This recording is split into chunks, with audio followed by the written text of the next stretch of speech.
اوزوالڈ Spengler نے مغربی تہذیب کی موت کی پیشن گوئی کی تھی، اور یہ کہ مغرب آخری موسم میں داخل ہو گیا ہے، یعنی کہ سردیوں کے موسم میں۔ اوپر بیان کردہ تھیوریز دلچسپ ہیں اور چاہیے کہ یہ لوگوں کی سوچ و فکر میں کچھ حرکت کا باعث بنے۔ مغربی مفکرین کی جانب سے حکمران خاندانوں اور تہذیبوں کی پیدائش اور موت کے حوالے سے پیش کیے جانے والے افکار سے پہلے 14ویں صدی عیسوی میں ابن خلدون نے اپنے مقدمہ میں ایک چکر کے 4 مراحل، اس کے قیام، بڑھنا، زوال اور خاتمے کا ذکر کیا، جو حکمران خاندانوں کی عروج و زوال کے پیچھے کار فرما قوتوں کو بیان کرتا ہے۔ خلدون نے پیش گوئی کی تھی کہ یہ چکر ہر 120 سال کے بعد دہرایا جاتا ہے۔ تاریخ دان آرنلڈ ٹونی بھی ابن خلدون کے مقدمے سے اس قدر متاثر تھا کہ اس نے اسے اپنی طرز کا بہترین کام قرار دیا۔ کرونا وائرس کی وبا کے سامنے آنے سے کافی پہلے مشاہدہ کرنے والے ذہین لوگ ان چھپی ہوئی قوتوں کو شناخت کر سکتے تھے جن سے امریکہ کے ورلڈ آرڈر کو خطرہ ہے، اور کرونا وائرس کی وبا کے بعد یہ صورتحال شاید امریکہ کے لبرل آرڈر کے لیے جان لیوا ثابت ہو۔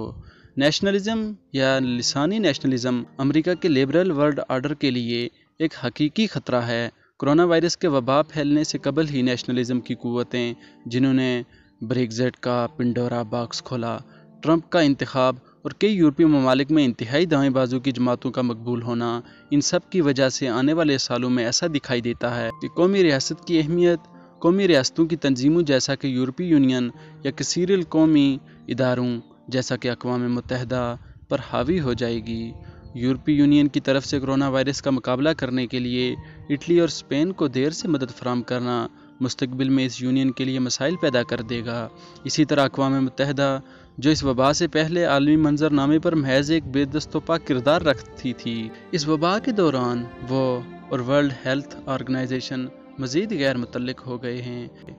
کیونکہ قومی ریاستوں نے ان عالمی تنظیموں کو نظر انداز کرتے ہوئے اس وبا سے نمٹنے کے لیے اپنے اپنے منصوبوں پر عمل درآمد شروع کر دیا، جبکہ مستقبل قریب میں ان عالمی تنظیموں کا کردار مزید محدود ہوتا نظر آتا ہے۔ کرونا وبا کے پھیلنے سے قبل امریکہ کی چین اور یورپ کے ساتھ تجارتی جنگ کی وجہ سے گلوبلائزیشن کو کافی نقصان پہنچ چکا تھا۔ آنے والے سالوں میں یہ دیکھنا بہت مشکل ہے کہ گلوبلائزیشن اپنا وجود برقرار رکھ پائے گی۔ کرونا وائرس کا مقابلہ کرنے کے لیے درکار ذاتی تحفظ کے آلات کی قلت نے یورپی ممالک کو یہ سوچنے پر مجبور کر دیا ہے کہ وہ ان اشیاء کی چین سے درآمد کی پالیسی کو تبدیل کر کے انہیں اپنے ہی ملک میں بنانے کی پالیسی اختیار کریں۔ کرونا وائرس کے بحران سے پہلے امریکہ نے اپنی کئی ملٹی نیشنل کمپنیوں کی حوصلہ افزائی کی تھی کہ وہ اپنے پیداواری یونٹس کو چین سے واپس امریکہ منتقل کریں۔ اس طرح امریکہ پیداواری یونٹس اور سپلائی چین کو واپس اپنے پاس بلا رہا ہے، اور اس عمل کو گریٹ ڈی کپلنگ کہا جا رہا ہے۔ اور کرونا وائرس کے بحران کی وجہ سے اس سوچ اور عمل میں تیزی سے صرف امریکہ میں ہی نہیں بلکہ یورپ میں بھی آئے گی۔ مستقبل قریب میں مقامی پیداوار کو ترجیح دینا گلوبلائزیشن کے عمل پر حاوی ہو جائے گا۔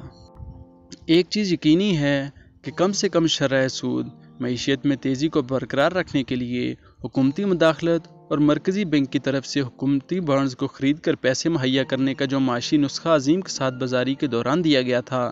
وہ ترقی یافتہ ممالک کی معیشتوں کو 2008 میں آنے والے معاشی بحران سے قبل کے مقام پر لے جانے میں ناکام ثابت ہوا۔ اسی نسخے کا دوبارہ استعمال موجودہ عالمی معاشی بحران کو روکنے کی جگہ ناقابل تلافی نقصان پہنچائے گا۔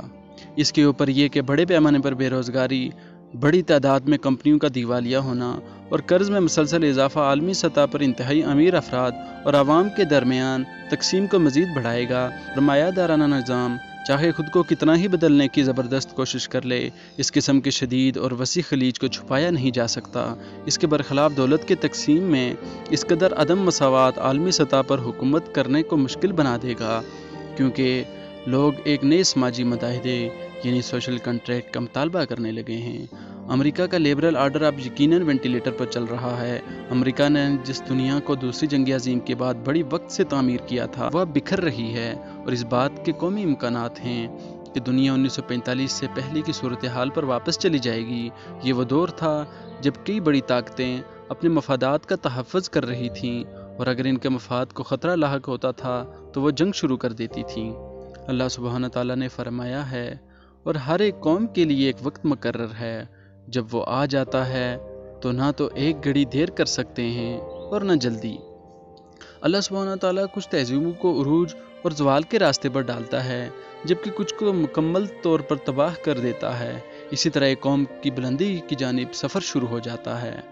اور وہ دنیا کی امامت حاصل کر لیتی ہے، لیکن دنیا کی چاہت کی تمام حدیں عبور کر لیتی ہے اور تباہی کے گڑھے میں گر جاتی ہے۔ باخبر اور سمجھدار مسلمان وہ ہے جو توجہ سے بین الاقوامی صورتحال سے آگاہ رہتا ہے اور اس موقع کی تلاش میں رہتا ہے کہ مسلمانوں کو ایک بار پھر انسانیت کا رہنما بنا دے جس کے وہ حقدار ہیں۔ اللہ سبحانہ و تعالیٰ نے فرمایا ہے، جتنی امتیں پیدا ہوئیں تم ان سب سے بہتر ہو کہ نیک کام کرنے کو کہتے ہو اور برے کاموں سے منع کرتے ہو اور اللہ پر ایمان رکھتے ہو۔ یقیناً کرونا وائرس کی شکار دنیا اہل قوت کی ایک زبردست موقع ہے کہ وہ مغربی استعماری طاقتوں کے کنٹرول کو تہ بالا کرتے ہوئے نبوت کے نقش قدم پر ریاست خلافت کو قائم کر دیں۔ جس طرح امریکہ نے دوسری جنگ عظیم میں شامل ہونے سے پہلے اس بات کا انتظار کیا تھا کہ عظیم یورپی طاقتیں ایک دوسرے کو تباہ و برباد کر لیں، اور پھر اس نے تاریخی موقع سے فائدہ اٹھاتے ہوئے دوسری جنگ عظیم کے بعد عالمی قیادت پرانے یورپ سے چھین لی تھی،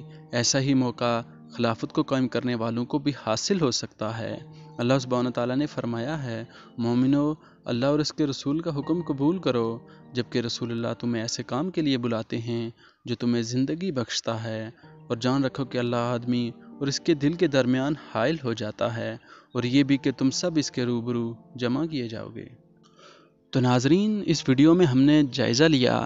کہ موجودہ وقت کے عالمی حالات میں کرونا وائرس کے پس منظر میں امریکہ کی عالمی بالادستی اور اس کے ایک ورلڈ آرڈر پر کس طرح ضرب لگ سکتی ہے، اور بڑی طاقتیں کس طرح ایک تنزل کی طرف جا کر ایک نئے عالمی نظام اور ایک نئے ورلڈ آرڈر کے تحت منظم ہونے کی طرف بڑھ رہی ہے۔ تو دیکھتے ہیں آنے والے حالات دنیا کو کس طرف لے جاتے ہیں۔ مجھے امید ہے آپ کو یہ ویڈیو پسند آئی ہوگی، ہمارے ساتھ جڑے رہیے، ویڈیو کے متعلق اپنی رائے سے ضرور آگاہ کیجیے۔ تب تک کے لیے اللہ حافظ۔